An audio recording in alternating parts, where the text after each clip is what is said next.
আসসালামু আলাইকুম রহমতুল্লাহ। প্রিয় দর্শক, আপনারা একটা ভিডিও দেখেন, ভিডিওটা দেখার পরে কিছু বলছি। আজানের আগে সালাতুস সালাম দেওয়া হাদিসে অবশ্যই আছে।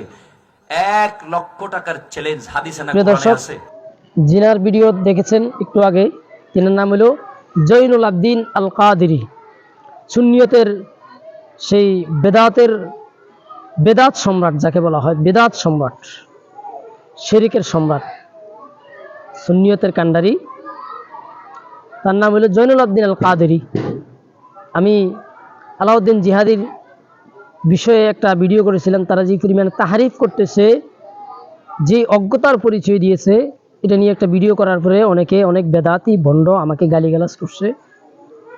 প্রিয় দর্শক, এই যে সে একটা চ্যালেঞ্জ দিছে, প্রায় 1 কোটি টাকার চ্যালেঞ্জ দিছে যে সল্লু আলাইহি ওয়াসাল্লিমু তাসলিমা, সূরা আহজাবের এই আয়াতে নাকি আজানের পূর্বে সালাতু সালাম দেওয়া, এটা 100 বার সে হলফ করে 100 বার জায়েজ, এটা সে প্রমাণ করতেছে এবং কি চ্যালেঞ্জও করছে। তো আমার কথা হচ্ছে, যারা ওলামা একরাম আছেন তারা জানেন এই আয়াত দ্বারা কি কখনো আজানের পূর্বে সালাতু সালাম দেওয়া কখনো কি সাব্যস্ত হয় কিনা। তাদের ভিতরে যত পরিমাণ তাহারিফ করা, যত পরিমাণ শিরকি বেদাতি, তাদের বাবার দরবার টিকিয়ে রাখার জন্য, তাদের এই ফেক মাজার টিকিয়ে রাখার জন্য, মানে তারা চাইলে কোরআন হাদিসকে উলুট পালুট করে, তারা যেরকমভাবে হজরতে মুসা আলাইহিস সালাম দুনিয়া থেকে যাওয়ার পরে তার উম্মতরা তাওরাতকে উলুট পালুট করে পরিবর্তন করে ফেলেছে। ঈসা আলাইহিস সালাম যাওয়ার পরে ইনজিল কিতাবে উলুট পালুট করে খ্রিস্টানরা পরিবর্তন করে তারা বাইবেল বানিয়ে ফেলেছে। ঠিক এরকমভাবে এই সুন্নি নামদারি এই ভণ্ডগুলো আল্লাহর কোরআনকে কোরআনের জায়গায় রাখে না।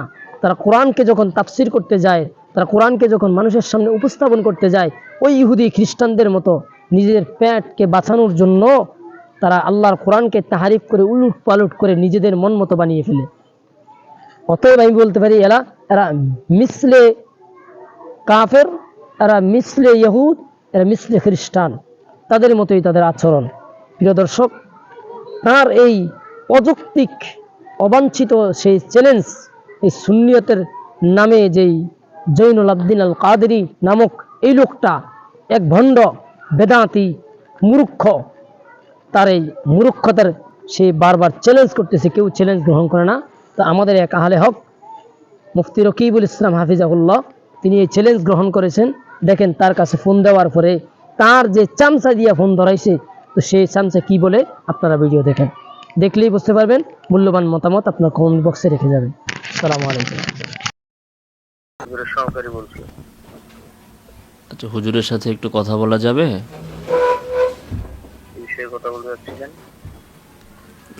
হুজুরের সাথে একটু একটা বিষয়ে একটু জানার জন্য আর কি। আমি হুজুরের আলোচনা শুনি, তো একটা বিষয়ে একটু জানার জন্য। আচ্ছা, হুজুর ফ্রি থাকলে আমি কথা বলে দিব ইনশাআল্লাহ।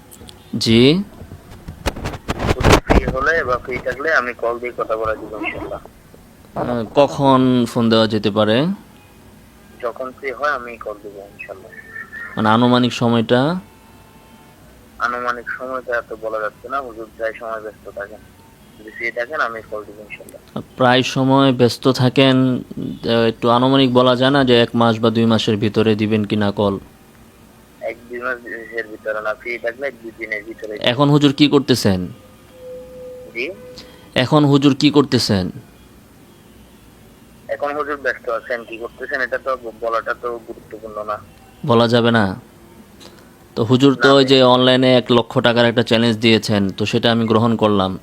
তো এই বিষয়টা তো তাহলে জরুরি, হুজুরকে বলেন। গ্রহণ করছেন যে আপনি আগামী শুক্রবারে ঢাকা কিরিয়াউট ত্রিমোহনীতে হুজুরের মসজিদে আসেন, আপনার হুজুরের সঙ্গে সরাসরি দেখা করে বিষয়ে হুজুরের সঙ্গে কথা তো এটা হুজুর না বলবে কোথায় আসতে হবে, এটা আপনি বলে দিলে, আপনি পরামর্শ ছাড়া কেমনে বললেন? আমি বললাম তো, আমি হুজুরের সহকারী। তো সহকারী চ্যালেঞ্জ তো উনি করেছে, আপনি বললে কেমনে হবে? আপনি হুজুরের সহকারী, হুজুরের যত শিডিউল যত করা এটা আমি। আপনার কাছ তো শিডিউল দেওয়া, আপনার কাছ তো শিডিউল দেওয়া, কিন্তু চ্যালেঞ্জ অ্যাকসেপ্ট করলে, চ্যালেঞ্জের বিষয় তো আপনার না। চ্যালেঞ্জ উনি করেছে, আমি গ্রহণ করেছি, তাই তো? উনি চ্যালেঞ্জ করেছে, আমি গ্রহণ করেছি, এখন ওনার সাথে আমাকে কথা বলায় দেন।